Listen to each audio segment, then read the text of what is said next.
லேயாவுக்கு இசாக்கார் பிறந்தான். பின்னர் செபுலோன். அதற்குப் பிறகு ஒரு மகள் பிறந்தாள், தீனா. ஆனால் தேவன் ராகேலை மறக்கவில்லை. ஒரு நாள் தேவன் அவளின் கர்ப்பத்தைத் திறந்தார். அவள் ஒரு மகனைப் பெற்றாள். அவள் கண்ணீர் மல்கச் சொன்னாள். தேவன் என் நிந்தையை அகற்றினார். அவனுக்கு யோசேப்பு என்று பெயரிட்டாள். கர்த்தர் எனக்கு இன்னொரு மகனையும் சேர்ப்பார் என்று நம்பிக்கையுடன் கூறினாள். யோசேப்பு பிறந்தபின் யாக்கோபு லாபானிடம் சொன்னார், என் தேசத்திற்கு திரும்ப விரும்புகிறேன்.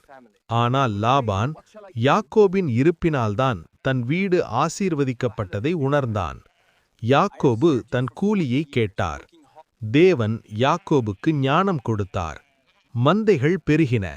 யாக்கோபு மிகுந்த செல்வந்தனானான்.